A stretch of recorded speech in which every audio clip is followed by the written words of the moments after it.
50,000 people could enter this building almost at the same time. There were no digital tickets, no screens, and no loudspeakers, yet the movement rarely collapsed into chaos. This was not an accidental outcome of design. The Colosseum was engineered first as a system for organizing and moving human bodies at scale. Entertainment was added only after that system was already solved. From the outside, the structure looks monumental and decorative. From the inside, it behaves like a machine. Every wall, corridor, and stair serves flow before beauty. The challenge was simple to state and difficult to solve. How do you move tens of thousands of people without congestion? And how do you empty the building quickly when the event ends? The answer was not a single solution or feature. It was a layered system designed to work in parallel across the entire structure. Together, these layers prevented crowd pressure from ever concentrating in one place. The Colosseum is shaped as an oval, not a circle by chance. The oval distributes movement more evenly around the perimeter. It avoids dead zones where people would naturally slow down. Around this oval runs a ring of corridors. These circular passages absorb the initial crowd load. They act as buffers before people reach their seats. From the ring corridors, radial corridors branch inward. Each radial path feeds a specific seating zone. This breaks one massive crowd into many smaller flows. No single corridor was designed to carry the full audience at once. Each path handled only a controlled fraction of the total movement through the building. This deliberate distribution created redundancy as a core design principle. The Romans understood something modern engineers still rely on. Many small channels move people better than one large corridor. Failure in one path does not collapse the system. One of the most misunderstood features is the vomitorium. It was not a place for excess or indulgence. It was a precision exit and entry valve. Each vomitorium connected directly to a seating block. People entered, turned once or twice, and arrived at their row. No searching, no crossing, no confusion. Movement was guided by geometry rather than instructions. Walls, curves, and openings naturally directed the body. You followed the path without thinking. Entrances were also strictly organized. The Colosseum had around 80 numbered gates. Each number corresponded to a specific route inside.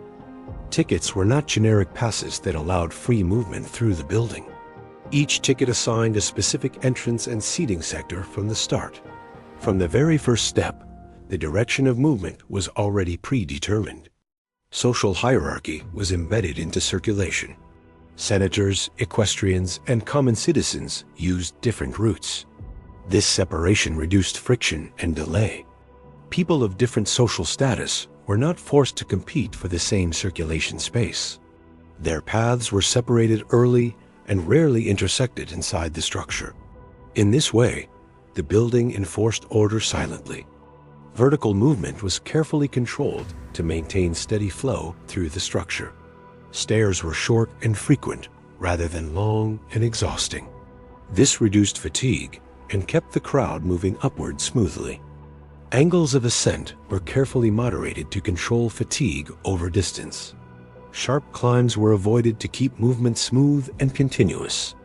Energy loss was distributed, preventing slowdowns from forming. There were no monumental staircases designed purely to impress. Vertical connectors existed only to function efficiently and move people without delay.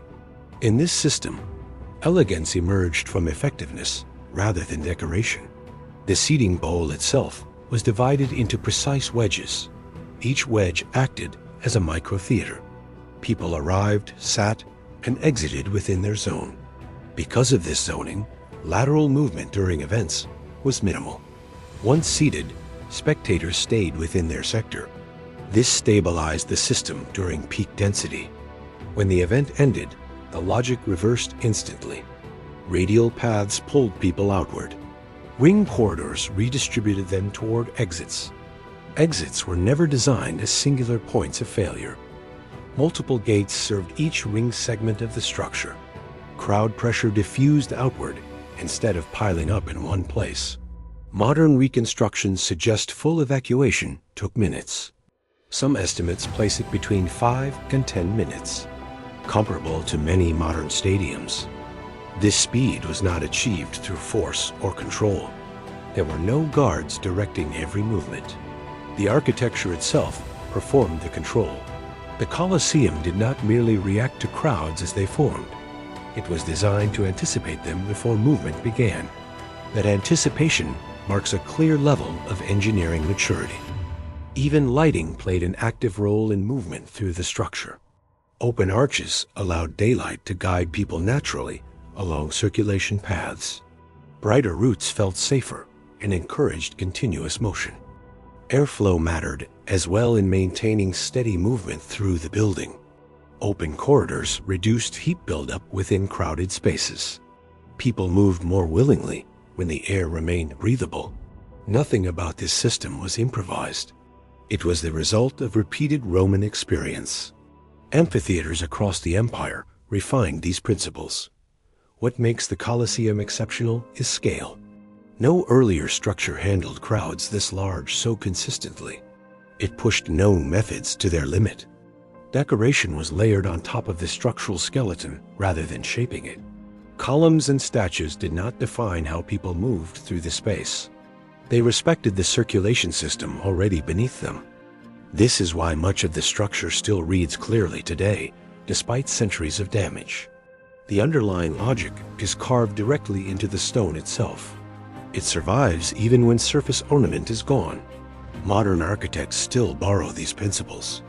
Stadiums, arenas, and transit hubs repeat the same ideas: segmentation, redundancy, and intuitive flow.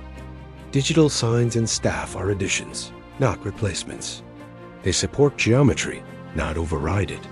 Without spatial logic, instructions fail. The Colosseum demonstrates a simple but powerful truth about human movement. Crowds become predictable when space is designed honestly and clearly. People naturally follow the easiest path offered to them. When movement feels natural, panic rarely has time to form. Confusion grows only when design hesitates or sends mixed signals. Roman architecture was decisive and left little room for uncertainty. This building was never just a venue for public spectacle. It functioned as a prototype for managing mass human movement at scale. Even today, its performance continues to exceed expectations. Its greatest success lies in its invisibility to the people using it. Most visitors never notice the system working beneath their movement. That quiet effectiveness is the clearest sign of good engineering. The Colosseum did not need instructions carved in stone. The stone itself instructed the body. Every turn reduced choice and increased clarity. Even today, walking through its corridors still feels intuitive and easy to follow. Despite damage and missing levels, the underlying logic remains clear. The system is still legible in the stone. This endurance is not aesthetic in nature. It represents functional memory preserved in the structure itself, a permanent record of problems that were solved through design. Roman builders understood crowds as physical forces acting within space. Like water, they required channels to move efficiently. Commands were unnecessary when the structure guided movement. They designed for worst cases, not average days. Peak arrival, peak exit, maximum density. Everything else was easier by comparison. There was no single genius feature driving the system. Instead, many small design decisions were aligned toward maintaining smooth flow. Together, these choices created resilience throughout the structure. The Colosseum did not overpower its audience through control or force. It cooperated closely with natural human behavior instead. That quiet cooperation is ultimately why the system worked. Modern systems often forget this fundamental lesson of design. They rely on technology to compensate for poor spatial layout. The Romans did the opposite and solved space first. They solved the problem of movement first before considering visual spectacle. Only after flow was controlled did decoration follow. Order always came before ornament in the design process. This is why the Colosseum remains relevant long after its original purpose faded, not as a ruin to admire, but as a manual to study. A manual written directly into stone. It shows that scale itself is not the enemy of control within large structures. Poor design is what creates disorder and confusion. Geometry can manage movement in ways authority cannot. 50,000 people did not move because they were told to do so. They moved because the building allowed almost nothing else. That is engineering at its quiet peak. The Colosseum did not host chaos. It dissolved it through structure, repetition, and restraint. One corridor at a time, the building turned human movement into something predictable, controllable, and almost silent.